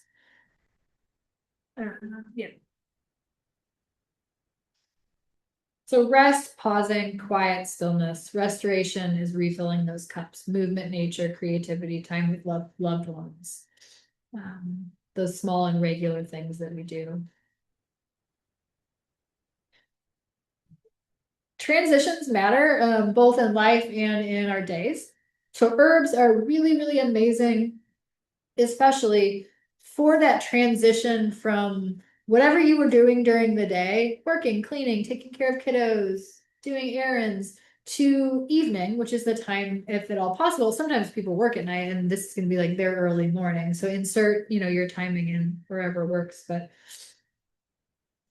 oftentimes people have a hard time resting or doing restorative things after work. Well, A, because they're not doing those little things during the day, bringing those moments of joy, bringing those like little moments of like deep breathing and looking at trees and all of those lovely things in.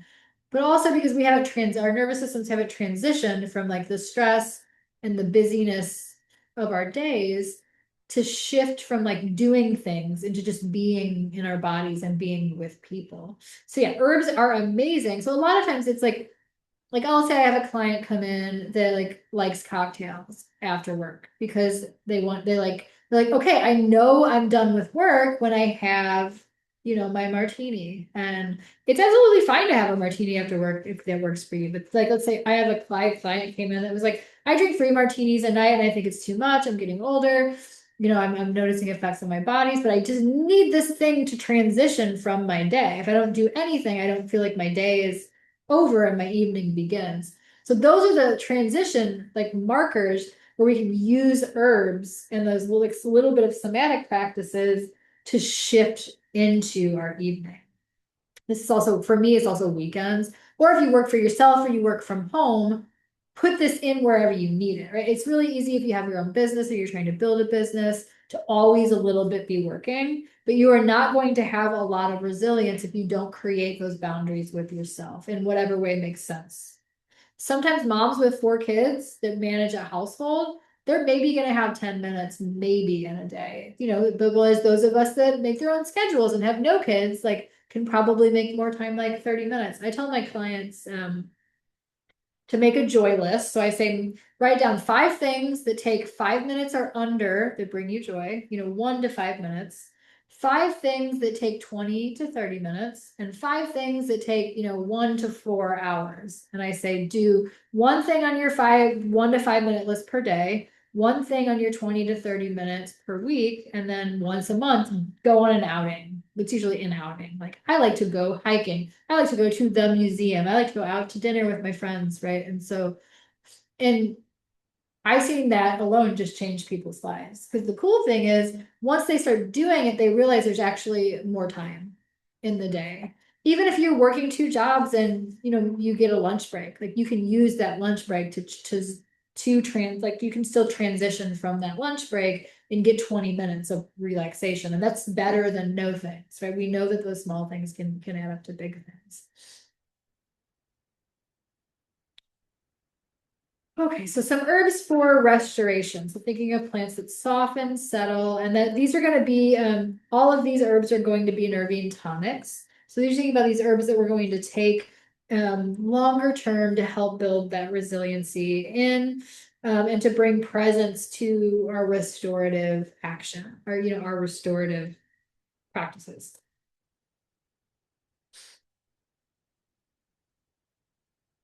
Skullcap. Okay, so skullcap is an amazing herb. It needs to be tinctured fresh to have the nervine tonic ability. Isn't it? Oh, that's a bright color. You see it in the wild, sometimes it's that bright, but a lot of times it's paler than that. It's like a paler purple. At least the ones that I harvested on the West Coast. So skullcap, okay, so fresh skullcap tincture. It is a nervine tonic, right? So in high doses, it will also be sedating, but it has a nervine tonic effect. If you dry skullcap as a tea or you tincture it dry, that is going to be more of a sedative. You can also smoke it in smoking blends, and it can be a mild sedative. But so I put dried skullcap into teas for sleep, or teas at the end of the night for people that need to get sleepy. They need a little bit of sedation. I use skullcap in like pretty high doses. Like, I mean, you can take, the tincture dose isn't on there. I'm sorry. Nervine tonics, you're taking a lot, right? So I'm thinking like a teaspoon a couple times a day of a nervine tonic. You can be mixing this with milky oats or any of the other ones that we talk about, but really you want to get a lot of this herb in your body. And if you're using skullcap for sedation, we have that 4 to 8 ounces of the infusion a couple times a day. If you're needing more sedating, like if it's like severe anxiety or something it's like you're so anxious that sedatives aren't going to make you sleepy. So it's one of my favorite herbs for sensory hypersensitivity, emotional reactivity, nervous exhaustion, recovery from stimulants, or people that drink too much coffee and they're trying to cut down, emotional overwhelm, the feeling of like being at the like absolute just end of your rope, like I'm done, like I'm just done, right? Or maybe you're like in a breakup that's like lasting a really long time. So it's like for all types of sensory hypersensitivity. And so what I think skullcap really does is if our sensory systems, emotional, physical, were like an old school boom box, we're turning the volume down, right? So skullcap just turns the knob down on everything across the board. It absolutely amazing. And you can take this couple teaspoons a day, 3 months, 6 months, and could like absolutely change your life if you are one of those folks that has sensory hypersensitivity. Some folks brought up neurodivergence, and so there are folks that are hardwired to be more, even when their nervous systems are more regulated, they just are, sensitive, like their sensory systems are sensitive. Skullcap can also help that. So let's say someone is neurodivergent, they have a hard time in public, but they actually like it sometimes. Skullcap can be an herb that they can leverage along with maybe some of those herbs for connection. Like maybe you're doing like skullcap and Damiana together, or skullcap and epimedium together to turn down that sensory knob and allow a little bit more connection in. So that's not saying you don't have to pathologize neurodivergence in order to also be able to help someone when they want help with turning that knob down. So it works not just in stress, but also in like more static states. Ashwagandha is a grounding, nourishing, non-stimulating adaptogen, and it's a nervous system tonic. The tincture is relaxing. The tincture is not, and you cannot take enough tincture for it to have a tonic effect. You can take enough tincture to feel relaxed. So I suggest that folks do the powder or capsules. You can either just throw the powder back. Or you can like simmer it in milk and make a really lovely drink, or you can just take the capsules. But the dose is high. I'm generally giving people 1,000 milligrams at least twice a day if we're going for the nervous system resiliency effect. So it's going to help folks with stress, stress and anxiety. It can be really great for insomnia. It can be really great for folks, especially that sleeping pattern where you can fall asleep, but then like you wake up a lot at night. So like just overall chronic stress, hypothyroidism, right? So like stress balls that are having like issues with their thyroid, like we talked about earlier because of that. Thomas says ashwagandha and chill. So folks that don't necessarily like have Hashimoto's or like severe thyroid disease, but they're having like conversion issues because of stress and lack of sleep. So like ashwagandha and chill is his thing there. So it's like this very deep restorative quality. Maybe it can help with the downstream effects of elevated cortisol. Studies are still out about like if it's what it's actually doing there. But we do know that preparation matters and that it's a deeply, deeply restorative herb. I have seen people who take high doses long term get kind of irritable when they stop doing this cold turkey. It's not because it's not, if you're going to take the higher end, like 1,500 milligrams a few times a day, and then you decide to take a break from it, maybe just taper down a little bit. And it's nothing like medications, but Thomas and I have both been noticing that. So it's worth it's worth mentioning. This is an Ayurvedic herb. I'm not an Ayurvedic practitioner. Also you can mix, oh, I forgot to say that you can mix ashwagandha like half and half with honey to make an electuary, which is a honey base. I mean, that was the most traditional way that it was used. Just make sure you can still understand the dosage. What was I gonna say with that? In Ayurveda, it was used sometimes in pregnancy. And so I use it sometimes. I think and if you're a new herbalist and you're not clinically trained, just be a little more cautious with it. Or just like phone a friend or like call Amanda or call your local herb shop, make sure there's a practitioner just to check in to make sure that it's the right fit. I did mean to say skullcap is completely safe for pregnancy, as is milky oats, which I don't think I have a slide for, but it's just like a really, really gentle. So skullcap is something that I use in pregnant women for stress all the time. I use it for like, I think every pregnant woman at some point feels like, get this out of me. But there are people that are less comfortable growing a human in their body than other people, right? So it's like they want a kid, but maybe that experience isn't as pleasurable. But I feel like skullcap Especially when you get bigger because your organs are being smushed, like your organs are like being smushed up into your guts. I think that skullcap could, I know we're talking about ashwagandha, but I forgot to tell you guys this about skullcap. Skullcap can help with that sensation of like of claustrophobia in your own body. It can be really nice for that.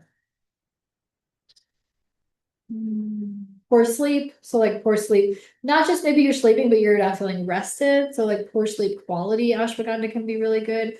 And so I like to dose it in the afternoon and then before bed. So like 30 minutes before bed, an hour, 30 minutes before bed. And over time, you can see that it, in a lot of cases, you'll like slowly reduce the amount of nighttime waking. And for the, if it fits really well for someone, it might even completely take care of the nighttime waking. Really depends if you're waking because you have to pee because you drank too much water or because, you know, if there's another reason why you're, you know, you're diabetic and you're pee, you know, you have to pee a lot. Not necessarily gonna help that, but it's gonna help like the stress insomnia patterns. Oh, 8:30. Well, this is our last slide anyway. So linden is the last herb that I want to talk about. It is one of my very favorites. For a long time, I didn't connect really well with linden. I don't really know why. It's gentle, cooling. We use the flowers and the bracts. So what you're seeing here is the buds of the flowers with the bracts. Those aren't leaves. It's like a specialized part that the flowers grow out of. So we don't really use the leaves. We use the bracts and the flowers. This is a moistening, cooling, nervine with like heart tonic quality. So if people get like fluttery hearts when they're anxious or like heart palpitations when they're anxious, we're thinking about linden. It helps, like what the way I like to describe it is like it helps you see the spaces between the leaves. So it's, you know, we're talking about widening and broadening our perspective.